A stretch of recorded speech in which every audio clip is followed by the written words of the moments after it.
They called her a whisper behind the throne, but no one ever spoke her name aloud. In the dusty records of empires long crumbled into sand where generals and kings bled their triumphs into marble, she does not appear, not even a footnote. And yet, the fate of one of Alexander's most brilliant commanders was tied to her hand like ink to a quill. This story does not begin on the battlefield. It begins in a library.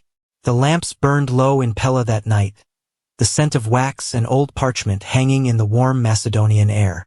Outside, the cries of a drunken celebration echoed through the marble halls. Alexander had returned from Egypt, crowned as a god.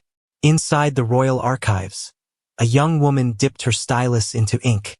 Her brow furrowed, her hand steady. Her name was Thais, and she was from Lampsacus, a city of thinkers, astronomers, and exiles. She spoke with a careful, deliberate rhythm, never too fast, never with too much emotion. She had learned early that a woman's voice, in the wrong shape, could be a blade turned against her.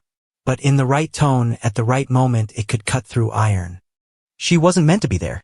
The Macedonian court had little use for foreign women with sharp minds and sharper memory. But she had impressed a senior scribe by correcting his own records quietly, precisely, without humiliation. Within a week, she was invited to the inner circle of clerks. Within a month, she was trusted with battle maps, diplomatic correspondences, secret transcripts. And within a year, she became invisible. That was her real talent, slipping between cracks in stone where no soldier could fit, knowing the rhythm of war not from marching but from listening. It was in that library where she first met Eumenes. He arrived like a storm that had no interest in the weather. Tall, wrapped in the dust of the road, with scrolls strapped across his chest like armor. Not Macedonian, Thracian-born, like her, and a Greek by tongue. That alone was enough to make him an outsider. But he didn't act like one. He wasn't beautiful, not in the way bronze statues were. But there was something in his eyes, some unspoken calculation that made Thais pause.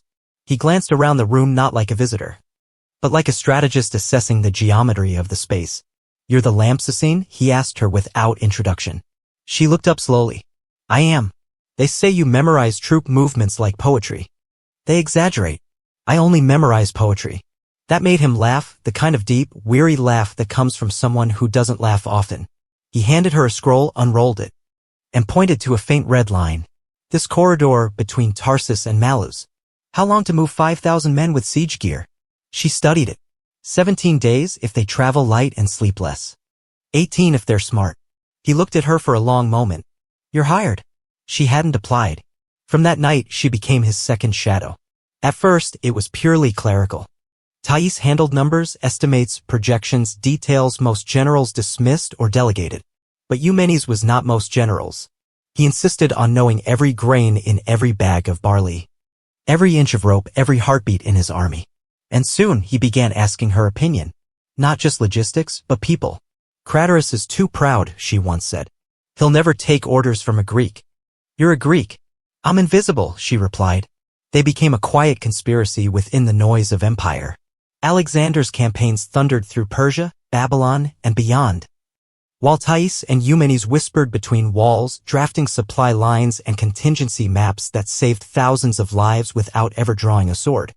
Still, Eumenes kept his distance. There were rules, after all, unspoken but sharp-edged. He was a man rising through foreign ranks, and she was a woman who wasn't supposed to be heard, let alone remembered. But every now and then, in the dead of night, he would ask her something that had nothing to do with war. "Do you ever miss Lampsacus?" She would answer with silence. The truth was, she never belonged anywhere. Then came the summer of Babylon. Alexander had fallen ill. At first, they dismissed it. A fever from the heat, exhaustion, wine. But Thais knew better. She saw the dread in Ptolemy's eyes, the tension in Hephaestion's jaw, the silence between generals. When the great king died, the world didn't stop. It cracked. Thais stood in the corner of the Hall of Division as the Diadochi, Alexander's successors, carved his empire like meat on a platter. She watched Eumenes hold his tongue while Antipater and Perdiccas drew lines on maps, giving away provinces like wedding gifts. They laughed, they drank, they argued. But Thais noticed Eumenes staring at the eastern routes, at Cappadocia and Armenia, his face unreadable. Later that night, they stood alone by the Euphrates, under a sky that didn't seem to know the world had ended. "They're going to kill each other," she said. "Yes," he replied. "And us with them." "Maybe." She looked at him. "So what will you do?" He didn't answer at first. Then, "Serve the empire, not the men who inherit it." She knew then that he would die. Maybe not soon, but eventually. Because Eumenes still believed in something no one else did, the idea of unity, of loyalty to an empire that was now just ghosts and gold. Over the next few weeks, their lives changed shape. Eumenes was sent east to command territories that hated him. He was Macedonian in rank, but Greek by blood, a contradiction that made him useful and expendable. Thais went with him, not as clerk, not as lover, but as something more dangerous, an ally with memory. In Phrygia, she saw peasants too tired to kneel. In Cappadocia, she counted horses with ribs showing through their skin. And everywhere, she listened to soldiers, farmers, traders, children. Each piece of gossip was a thread. She wove them into something only she could see. A tapestry of unrest, betrayal, ambition. It was beautiful in a terrifying way. One night, in a candlelit tent, she said quietly, "Craterus is marching against you." Eumenes stared at the map. He has no cause. He doesn't need one. He has men. They fought their first war not with swords, but with ink. Thais composed letters under Eumenes' seal, forged alliances with satraps who preferred gold to glory. She sent false messages to confuse enemy scouts, manipulated supply lines, bribed quartermasters. When Craterus fell, they didn't celebrate. "It was luck," he said. "No," she replied. "It was precision." But each victory made them more alone. Other generals began to whisper, Eumenes the outsider, the scribe, the Greek. And Thais? No one dared speak her name. But they saw her in the background of too many councils, heard her voice through too many decisions. That winter, in a small fortress high in the hills, she woke to the sound of wind screaming through the stones. She found him on the battlements, staring into the dark. "They hate me," he said. "They fear you. It's the same thing." She walked to his side. "Then let them hate. Just not today." He turned to her and for the first time touched her hand. Not as a command, not as a gesture, but as a truth. In that moment, nothing was written. Not their deaths, not their betrayal, not the silence that history would cast over her. There was only the wind, and two souls trying to survive an empire that no longer had a center. And so the whisper behind the throne stayed. Not for power, not for safety, but because she believed in the man who still believed in the dream. His name would live in the mouths of those who remembered conquest. But hers would be carried only by the wind. They had defeated Craterus, but victory is a curious thing. It does not always come with honor. Sometimes it comes wrapped in silence. In the weeks that followed the battle, the air in camp changed. It grew colder, not from the weather, but from the weight of unseen eyes. The soldiers cheered, yes, but their cheers felt hollow, like echoes bouncing off stone walls that had heard too many names carved into them, then forgotten. Craterus was no ordinary enemy. He was Macedonia's pride. A warrior etched into the myth of Alexander himself. His fall at Eumenes' hands had not been a triumph. It had been a wound, deep and humiliating, for those who had once fought beside him. For those who still believed that only a Macedonian had the right to command Macedonians. Eumenes had proven his brilliance, but brilliance in the eyes of the old guard was insubordination if it came from the wrong bloodline. Thais felt it first, in the way commanders now spoke around them, not to them, in the quiet between council meetings, in the way messengers began delivering reports late or not at all. "Craterus may be dead," she told Eumenes one morning, "but his shadow is still at the table." Eumenes stood by the war map. His fingers curled along the edges like he could hold the empire together with his grip alone. "We did what we had to." "Yes, and now we must do more than that." They had crossed the line from servants of empire to contenders for power. Not by choice, but by survival. Once you kill a lion, you are not safer in the jungle. You are hunted for its place. Ptolemy had taken Egypt. Antipater held Macedon. Seleucus was building alliances in Babylon. And Antigonus watched everything. The world was being drawn again, line by line. But none of them would draw it for a man like Eumenes. He was too competent, too clever. And worst of all, he did not owe them anything. That was when Thais began her second war. The War of Information. From her tent, she spun a web. She wrote in 5 languages, signed 10 names not her own, and sent whispers across deserts and mountains. She bribed scribes in Sardis, blackmailed a courier in Cilicia, seduced a translator in Tyre not with touch, but with books and silver. She created maps that didn't exist and made them real through belief. She told lies that saved lives, and truths that killed. One night, she called Eumenes into her quarters. He entered without question, he always did. There's a satrap in Armenia named Mithrenes. She began, he's been bribed to let Antigonus through the northern pass. How sure are you? He asked. She slid a letter across the table. It was sealed in red wax with the sigil of a long-dead house. Sure enough to move an army. Eumenes didn't flinch. Then we move. They left under the cover of fog. 3 days later, Mithrenes was dead. His body was found hanging over the walls of his fortress, a dagger through the letter she had intercepted. Antigonus would have to find another way. But every move they made only pulled the noose tighter. Rumors began to spread that Eumenes was no longer loyal, that he called himself Alexander's heir in secret, that he was building a kingdom of his own. Thais knew where the rumors came from. Some she had started herself long ago to shake their enemies. Now they came back like wolves who remembered the taste of blood. It was not enough to be right. They had to be first, faster, smarter, but even shadows tire. One night, she found Eumenes sitting alone beside the fire. He wasn't reading. He wasn't planning. He was simply still. I saw them today, he said. The silver shields. They looked at me like I was a foreigner. You are. They've fought for me, marched with me, won with me, and they'll betray you the moment it serves them. He didn't argue. That scared her more than anger would have. I could leave, he said. Go east. Take a small command. Disappear. She sat beside him, their shoulders touching. You won't. Why not? Because you still believe it matters. The empire. Alexander's dream. He was quiet for a long time. Then softly, so do you. She didn't deny it. For all her cynicism, Thais still clung to something invisible. Not loyalty to the dead king, but to the idea that people like her, like Eumenes, could shape history without needing a throne. She remembered her father's house in Lampsacus filled with scrolls and silence. He had told her once, we are the ink. Kings are the parchment. But the ink lasts longer.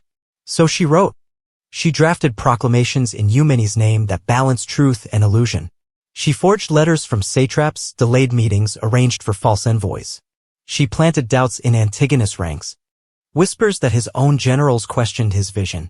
She met secretly with Seleucus emissaries, offering promises she never intended to keep. She wrote peace offerings to Ptolemy laced with double meanings. Every sentence was a dagger in silk. She also kept one letter locked away unfinished, addressed to Eumenes. It began, when they finally betray you. She never finished it. Then came the turning point. They received word that Antigonus had begun marching west with 20,000 men. Thais didn't blink. He's forcing your allies to choose. Loyalty or survival. They won't fight for me. Then make them believe they already have. And so they staged a lie. They forged news of a victory Eumenes never won. They claimed Antigonus had lost his supply line, that his army was scattered. They wrote poems, crafted statues, paid orators. When the silver shields arrived in their camp, they were greeted with feasts and banners proclaiming a triumph. By the time they realized the truth, they were already loyal if only to the idea of loyalty. Eumenes knew what Thais had done. He never thanked her. She never asked. But something in his eyes changed after that. A softness, maybe? Or a resignation. That night, she approached him with wine. Not for planning. Not for politics. Just to be. They drank in silence. You've saved me more times than I can count, he said. You never counted. Why? She looked at him. The fire cast shadows across his face. Because I didn't do it for you. Then for what?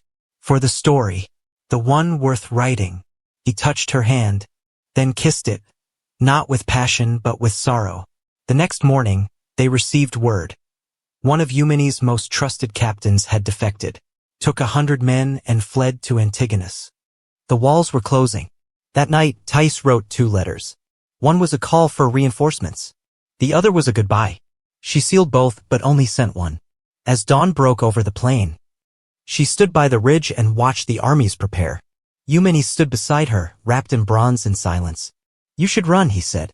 "I already did," she replied. "A long time ago. Now I stay." He didn't stop her, because he knew, without saying it, that the war ahead would not be won with swords. It would be won with memory. And if they were to fall, someone had to remember. So she stayed. Because not all victories are loud. Some are whispers that refuse to fade. They called it a fortress, but it was a prison built into the side of a mountain. Cold. Bleak. Forgotten by gods and kings alike. Nora was never meant to hold dreams, only delay death. A lonely outpost carved into Anatolian stone. It had no true defenses beyond its isolation. No supply routes. No reinforcements. Only wind and time and the slow rot of hope.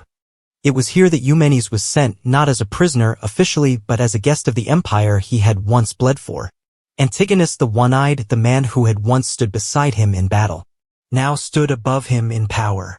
And like all men afraid of genius, he could not kill Eumenes outright. Not yet. Better to let him disappear in silence. They gave him 10 guards, 3 servants, a few crates of dried grain, and a room with no door. And they left. Thais arrived 2 days later. She came alone. No entourage. No letters of passage. Just a mule, a bag of ink and scrolls. And eyes that saw through stone. The soldiers at the base of the ridge tried to turn her away. She didn't argue. She simply began reading, aloud. A letter supposedly signed by Seleucus himself, granting her right of counsel. Whether it was real or not didn't matter. She read it with the voice of someone who made truths by speaking them. By dusk, they let her pass. She found Eumenes sitting in the upper chamber, legs crossed, eyes closed. He looked thinner, paler, like a statue losing definition with each passing day. He didn't open his eyes. They said no one could reach this place. She set down her bag. They underestimated how much I hate being told no. He smiled just barely. Then silence. It stretched long between them. The kind of silence that didn't need filling. Only after a full minute did she speak again. "I brought you books. I brought you questions," he said. She laughed. A sound sharp as flint. "Good. We'll keep each other alive." And so they did. The days blurred, measured not by battles or maps, but by rhythm. Morning reading, midday debate, evening silence. They spoke of everything. The rise of kings, the fall of cities, the cost of loyalty. Whether an empire without a center could still be called an empire at all. And in between the words there was memory. Sometimes Thais would wake in the night and hear him murmuring old orders to no one. Marching columns that no longer existed. Names of soldiers long buried. A general with no army dreams and ghosts. She would sit by the window and write. Not letters. Not reports. Just truths too dangerous to say aloud. One page read, "Loyalty is the rope they give you to climb until they pull it." Another. "History remembers those with swords, but it follows those with pens." But most of her writings were about him. Not Eumenes the commander. Eumenes the man. The one who still woke before dawn. Shaved with a chipped bronze mirror, straightened his tunic even though no one would see it. The one who taught strategy to no one, who laid out imaginary siege plans on bare stone floors. Who whispered encouragement to birds outside his window. He hadn't given up. He was simply waiting. It was during their 4th week at Nora that the first letter arrived. Slipped under the outer gate. Unsigned. Just one sentence. "They still speak your name." No seal. No source. But it was enough to shift the wind. Others followed. Some came from old captains hiding behind false names. Others from scholars in Babylon, traders in Tyre, even servants in Pella. Whispers of unrest. Of soldiers tired of warlords. Of a longing for the old order, whatever that meant now. Each letter became a breath in lungs that had learned to live on less. Eumenes never asked where they came from. Thais never told him. Because she wrote most of them herself. It wasn't deception. It was faith. A dangerous kind. The kind that rewrote reality just enough to keep a heart beating. If the world wouldn't remember him, she would make it remember. She began sending messages through broken networks, old allies, exiled nobles, former students of Aristotle who now taught forgotten philosophies in far cities. She planted stories in taverns, paid bards in coin and wine.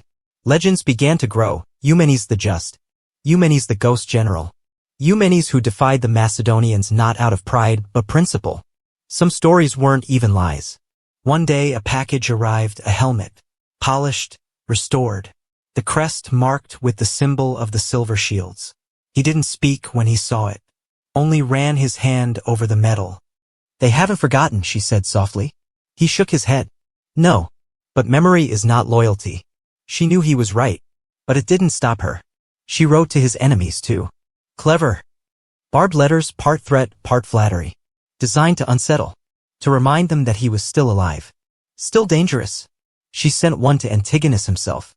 It simply read, "You keep him in a cage because you know what happens when he walks free."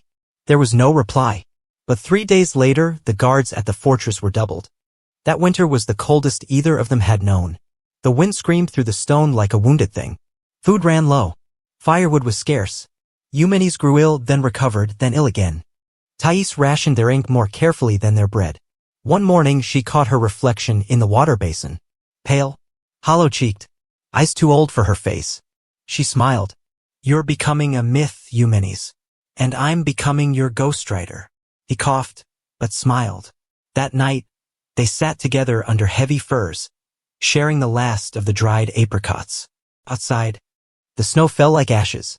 "Do you regret it?" he asked. "What?" "Following me. Staying." She was quiet. "Then I never followed you. I walked beside you. And no, I don't regret it. Even if this is the end." He looked at her, not with longing or grief or even admiration, but with understanding. The kind that only comes when two people have lived inside the same silence for too long. "You've written your legacy," he said. "No," she whispered. "I've written yours." And still they waited. But hope is stubborn. It finds cracks in stone. In early spring, a letter arrived, real this time, marked with Seleucus' seal. A meeting had been called. The satraps were restless. Antigonus feared revolt. And some, just some, wanted Eumenes back. "He's afraid of you," Thais said, reading the letter aloud. "Then he's smarter than I thought," Eumenes replied. The choice was before them, stay hidden, safe, and forgotten, or step into the storm once more. They didn't speak of it that night. Instead, Thais opened a scroll and began to write. A new letter. A new legend. She didn't know if anyone would read it. But she wrote anyway, because that's what ink does. It survives. They let him walk free, but he was never truly free again. The gates of Nora opened not with ceremony, but with quiet reluctance, like a favor returned too late. Antigonus hadn't expected the pressure. The whispers, the mounting unrest. Letting Eumenes out was not mercy. It was strategy. Give the ghost a body. Let the legend lose its shine under daylight. He left the fortress with no army, no home, and no crown. Just one woman, one satchel of scrolls, and a name that could still make powerful men flinch. Thais walked beside him. Not behind. Not hidden. The plains of Phrygia stretched before them like a wound. Towns burned by old wars. Men with too many scars for their age. Roads where merchants feared their own shadows. This was the empire Alexander had left behind. Split, bleeding, poisoned by ambition. And Eumenes was expected to fix it. Or die trying. The silver shields came first. Old men now, veterans of decades. With armor dulled by time but pride still sharp. They met him on the banks of the Halys River under gray skies and colder stares. They had fought under Alexander, buried friends in India. Spilled blood in Persia. They owed nothing to a Greek without a city.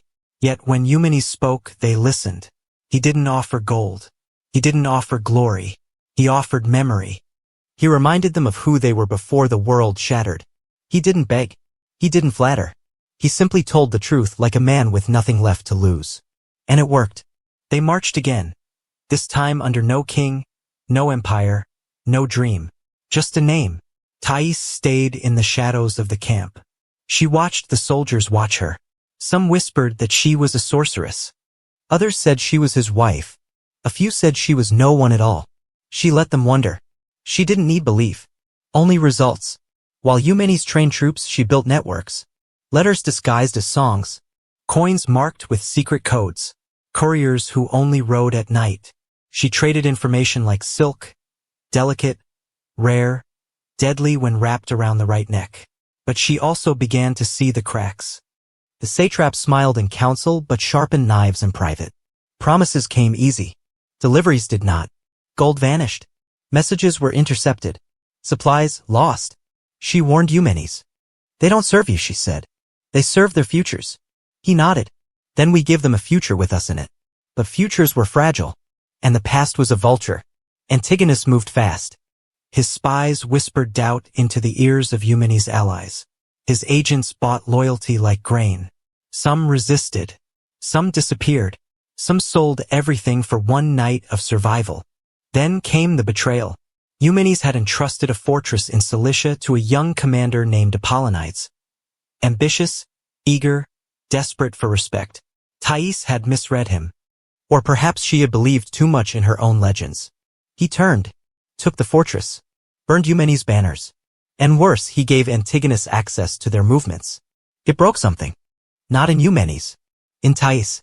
She had built an empire of ink and now it bled through her hands. That night she sat alone outside the command tent staring at the fire. The letter to Apollonides, her letter, lay unopened on the ground beside her. I thought I could reach him, she said aloud. Eumenes sat beside her quietly. You can't write loyalty, he said. No. She whispered. But I thought I could at least buy time. He didn't speak. Just placed a hand over hers. The war wasn't over. But the illusions were. They began to lose.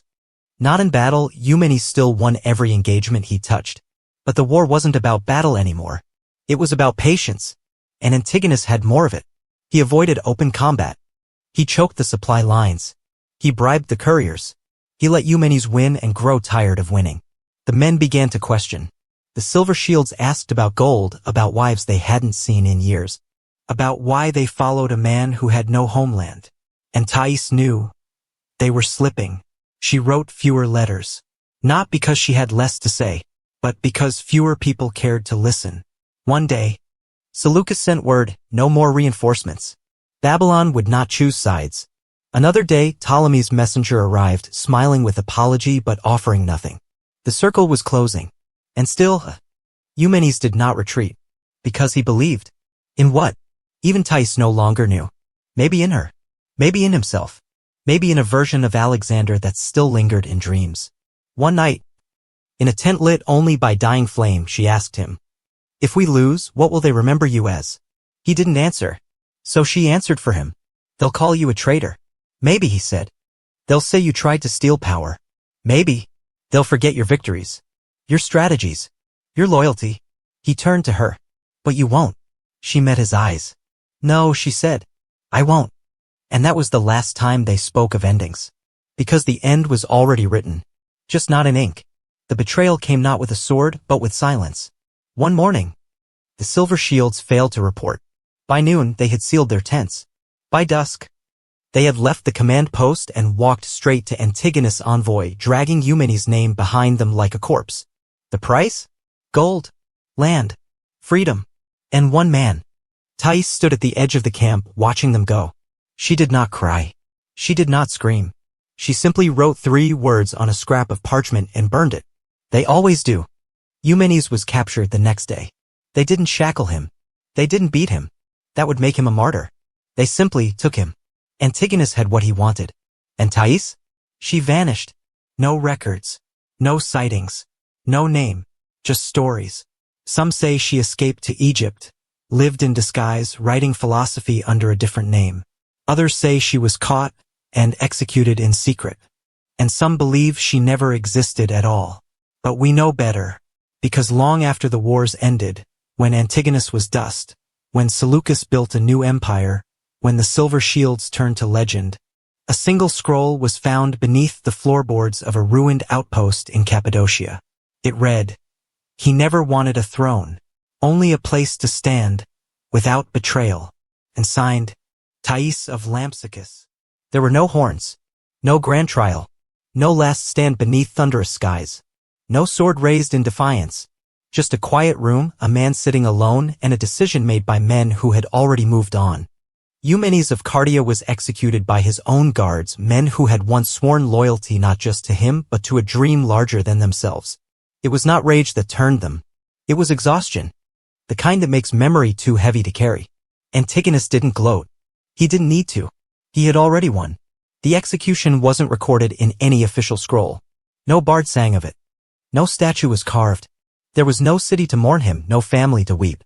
His grave was a ditch behind a military outpost marked only by a flat stone. And history moved on. But history is not always written by victors. Sometimes it is remembered by ghosts. Thais had vanished months earlier, just before Eumenes' capture. No one knew where she went. Some assumed she'd fled to save herself. Others claimed she had betrayed him. A few whispered that she was never real to begin with, just a myth stitched into his story like embroidery. But in a small coastal village on the edge of the Aegean, an old woman lived alone in a whitewashed house filled with parchment and salt. She went by no name. She spoke to no one. But she wrote. Every morning before the sun rose, she dipped a quill in ink made from crushed olives and ash, and wrote pages of memory. Not for the world. Not for redemption. For him. Her window faced the sea. And every evening she would sit in the fading light, listening to the wind whisper through the hills like the voice of a man long dead. They had called him many things. Outsider. Usurper. Traitor. But to her, he was always just Eumenes. The only man who understood the loneliness of being too loyal to an idea and not enough to survival. She kept his helmet above the hearth. Not polished. Not displayed. Just there.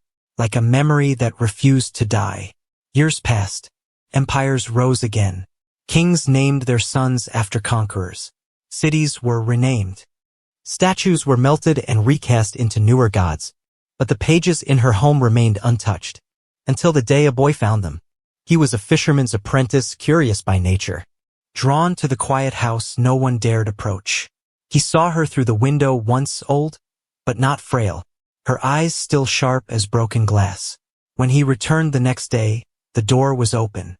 The room was empty, and the pages were waiting. He didn't understand most of it. Names too ancient, places no longer on maps. But he read anyway, and when he grew older, he carried the pages to a scribe in Athens who copied them. Then another did the same, and another. Centuries later, scholars would argue about the authenticity. Some called it the lost memoir of Thais of Lampsacus. Others dismissed it as fiction, romantic propaganda from the age of the Diadochi. But one page always made readers pause. It read, "He died not for power, but for principle. And I lived not for glory, but for the memory of a man who believed in impossible things." It was signed in faded ink. Thais. Just Thais. No records ever confirmed her death. No grave. No lineage. Only words scattered across parchment like petals from a tree that no longer stands. Yet sometimes, when the wind is strong along the coast of the forgotten Aegean, the villagers say they hear the sound of pages turning. And a whisper. Not loud. Not angry. Just steady. Like a story refusing to end. The storm had passed. But she remained. And that in the end was enough.